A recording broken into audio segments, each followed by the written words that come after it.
ನಮಸ್ಕಾರ ನೋಡಿ ಮೊನ್ನೆ ಬೆಂಗಳೂರಿನಲ್ಲಿ ಹಾಡ ಹಗಲೇ ಮಠ ಮಧ್ಯಾಹ್ನವೇ ದೊಡ್ಡ ಮಟ್ಟದಲ್ಲಿ ದರೋಡೆಯಾಗಿತ್ತು.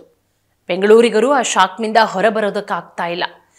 ಯಾವ ಮಟ್ಟಿಗೆ ದರೋಡೆಕೋರರು ಮಾಸ್ಟರ್ ಪ್ಲಾನ್ ಮಾಡಿದ್ರು ಅಂತ ಹೇಳಿದ್ರೆ ಒಂದು ರೀತಿಯಲ್ಲಿ ಸಿನಿಮಾ ಸ್ಟೈಲ್ ರೀತಿಯಲ್ಲಿ ಅವರು ದರೋಡೆ ಮಾಡಿದ್ರು.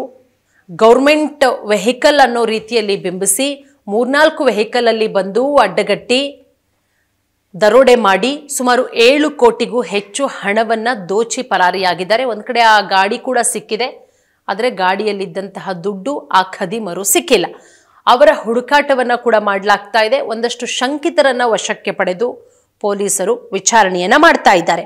ಇದು ಇಲ್ಲಿವರೆಗೆ ಆಗಿರುವಂತಹ ಬೆಳವಣಿಗೆ. ಇದೆಲ್ಲದರ ನಡುವೆ 7 ಕೋಟಿ ಈ ದರೋಡೆ ಕೇಸ್ ಏನಿದೆ ಇದಕ್ಕೆ ಸಂಬಂಧಪಟ್ಟಂತೆ ಈ ದರೋಡೆಕೋರರು ಪೊಲೀಸರ ಕಣ್ತಪ್ಪಿಸಿ ಯಾವ ರೀತಿ ಮಾಸ್ಟರ್ ಪ್ಲಾನ್ ಅನ್ನ ಮಾಡಿದ್ರು. ಯಾಕಂದ್ರೆ ಇದು ಒಂದು ದಿನದಲ್ಲಿ ಪ್ಲಾನ್ ಮಾಡಿ ಮಾಡುವಂತಹ ದರೋಡೆ ಖಂಡಿತವಾಗ್ಲೂ ಕೂಡ ಅಲ್ಲ.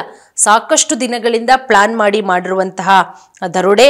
ಅದರ ಜೊತೆಗೆ ನೋಡಿ, ಈ ಕಾಲ್ ಮಾಡಿದ್ರೆ ಗೊತ್ತಾಗುತ್ತೆ, ಅದನ್ನ ಟ್ರೇಸ್ ಮಾಡಲಾಗುತ್ತೆ, ಅದನ್ನ ರೆಕಾರ್ಡ್ ಮಾಡ್ಕೊಳ್ಳಾಗುತ್ತೆ ಅಂದ್ಬಿಟ್ಟು ಈ ದರೋಡೆಕೋರರು ಏನ್ ಮಾಡ್ತಾ ಇದ್ರು ಅಂತ ಹೇಳಿದ್ರೆ ವಾಟ್ಸಪ್ ಕಾಲ್ನಲ್ಲಿ ಮಾತ್ರ ಮಾತುಕತೆಯನ್ನ ಮಾಡ್ತಾ ಇದ್ರು. ಹಾಗಾಗಿ ಇದರ ಹಿಂದೆ ಯಾವ್ದಾದ್ರೂ ಕಾಣದ ಕೈಗಳ ಕೈವಾಡ ಇದೆಯಾ ಅದಕ್ಕೆ? ಅಂದ್ರೆ ಈಗ ಬ್ಯಾಂಕಿಗೆ ಹಣ ತುಂಬುವಂತ ವಾಹನದಲ್ಲಿ ದರೋಡೆ ಆಗಿರೋದ್ರಿಂದ ಅದಕ್ಕೆ ಸಂಬಂಧಪಟ್ಟಂಥವರು ಏನಾದ್ರೂ ಮಾಹಿತಿ ಕೊಟ್ಟು ಈ ರೀತಿಯ ಕೆಲಸ ಮಾಡಿಸಿದ್ದಾರಾ? ಎಸ್, ಇದೆಲ್ಲದರ ಬಗ್ಗೆನೂ ಕೂಡ ಈಗ ಅನುಮಾನಗಳು ಮೂಡ್ತಾ ಇದೆ. ದರೋಡೆಕೋರರು ಎಲ್ಲಿಯೂ ಕೂಡ ಫೋನ್ ಮುಖಾಂತರ ನಾರ್ಮಲ್ ಕಾಲ್ ಅನ್ನ ಮಾಡಿ ಮಾತನಾಡಿಲ್ಲ ಅನ್ನೋದು ಪೊಲೀಸರ ತನಿಖೆಯಲ್ಲಿ ಗೊತ್ತಾಗ್ತಾ ಇರುವಂತಹ ವಿಚಾರ. ಅವರು ಮಾಡಿರೋದು ಬರೀ ವಾಟ್ಸಪ್ ಕಾಲ್ನ ಮುಖಾಂತರ ಅವರು ಕಾನ್ವರ್ಸೇಷನ್ ಮಾಡ್ತಾ ಇದ್ರು, ಮಾತುಕತೆಯನ್ನ ನಡೆಸ್ತಾ ಇದ್ರು. ನಾರ್ಮಲ್ ಕಾಲ್ ಮಾಡಿದ್ರೆ ಸುಲಭವಾಗಿ ನಾವು ಪೊಲೀಸರ ಕೈಗೆ ಸಿಕ್ಕಾಕೊಂಡ್ಬಿಡ್ತೀವಿ, ಈ ರೀತಿ ಮಾಡಿದ್ರೆ ಸಿಕ್ಕಾಕೊಳ್ಳಲ್ಲ ಅನ್ನುವಂತಹ ಉದ್ದೇಶ. ಅಂದ್ರೆ ಇದು ಬಹಳಷ್ಟು ಸ್ಪಷ್ಟವಾಗಿ ಗೊತ್ತಾಗ್ತಾ ಇದೆ. ಇದು ಬಹಳಷ್ಟು ಪ್ರೀ ಪ್ಲಾನ್, ಬೇಕು ಅಂತಾನೆ ಮಾಡಿರುವಂತಹ ಪ್ಲಾನ್ ಇದು. ಅಂದ್ರೆ ಬೇಕು ಅಂತ ಅಂದ್ರೆ ನೀಟಾಗಿ ಪ್ಲಾನ್ ಮಾಡಿ ವಾರಗಟ್ಟಲೆ ತಿಂಗಳುಗಟ್ಟಲೆ ಎಲ್ಲವನ್ನ ಪ್ಲಾನ್ ಮಾಡಿಕೊಂಡು ಮಾಡಿರುವಂತಹ ಒಂದು ಸಂಚು ಅನ್ನೋದು ಬಹಳಷ್ಟು ಸ್ಪಷ್ಟವಾಗಿ ಗೊತ್ತಾಗುತ್ತೆ. ನೋಡಿ, ಮತ್ತೊಂದು ಕಡೆ ಪೊಲೀಸರಿಗೆ ಆರಂಭದಲ್ಲಿ ದರೋಡೆಕೋರರು ಬೆಂಗಳೂರಿನಿಂದ ಹೊರಗಡೆ ಹೋಗಿದ್ದಾರಾ ಅಥವಾ ಬೆಂಗಳೂರಲ್ಲೇ ಇದ್ದಾರಾ ಅನ್ನೋದು ಬಹಳಷ್ಟು ಗೊಂದಲ ಆಗಿದೆ. ಈ ಬಗ್ಗೆ ಪೊಲೀಸರು ಕೂಡ ತನಿಖೆಯನ್ನ ಮಾಡ್ತಾ ಇದ್ದಾರೆ. ಗೃಹ ಸಚಿವ ಪರಮೇಶ್ವರ್ ಅವರು ಕೂಡ ಹೇಳಿದ್ದಾರೆ, ಆದಷ್ಟು ಬೇಗ ಈ ಖದೀಮರನ್ನ ಹಿಡಿಯುವಂತಹ ಪ್ರಯತ್ನ ಮಾಡಲಾಗುತ್ತೆ ಅಂತ ಹೇಳಿ.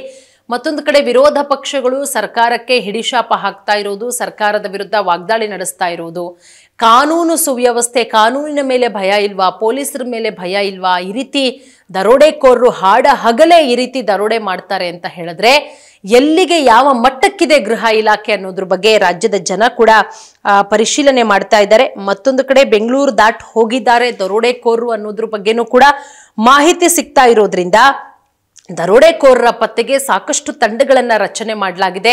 ಆಂಧ್ರ ಪ್ರದೇಶ, ತಮಿಳುನಾಡಿಗೆ 2 ತಂಡಗಳು ಹೋದ್ರೆ ಬೆಂಗಳೂರಿನಲ್ಲಿ 1 ತಂಡ ತೀವ್ರ ಹುಡುಕಾಟವನ್ನ ಮಾಡ್ತಾ ಇದೆ. ಅದೆಲ್ಲದರ ನಡುವೆ ಒಂದು ಅಪ್ಡೇಟ್ ಏನಪ್ಪಾ ಅಂದ್ರೆ ಆಂಧ್ರ ಪ್ರದೇಶದ ಚಿತ್ತೂರು ಬಳಿ ಕೃತ್ಯಕ್ಕೆ ಬಳಸಿದ್ದಂತಹ ಕಾರು ಈಗ ಪತ್ತೆಯಾಗಿರೋದು. ಚಿತ್ತೂರು ಸುತ್ತಮುತ್ತ ದರೋಡೆಕೋರರು ಇರುವಂತಹ ಸಾಧ್ಯತೆಗಳು ಹೆಚ್ಚಾಗಿರೋದ್ರಿಂದ 20 ಕಿಲೋಮೀಟರ್ ಸುತ್ತಮುತ್ತ CCTVಗಳನ್ನ ಕೂಡ ಪೊಲೀಸರು ಜಾಲಾಡ್ತಾ ಇದ್ದಾರೆ. ಒಟ್ಟಾರೆ ಇನ್ನೇನು ಕೆಲವೇ ದಿನಗಳಲ್ಲಿ, ಇವತ್ತು ಅಥವಾ ನಾಳೆಯಲ್ಲಿ ದರೋಡೆಕೋರರ ಬಂಧನ ಆಗುವಂತಹ ಸಾಧ್ಯತೆಗಳು ಕೂಡ ಇದೆ. ನೋಡೋಣ, ಒಂದಷ್ಟು ಮಾಹಿತಿಗಳನ್ನ ಕಲೆ ಹಾಕಿರೋದ್ರಿಂದ ಆದಷ್ಟು ಬೇಗ ದರೋಡೆಕೋರರ ಬಂಧನ ಆಗ್ಲಿ ಅನ್ನೋದು ಕೂಡ ನಮ್ಮ ಆಶಯ.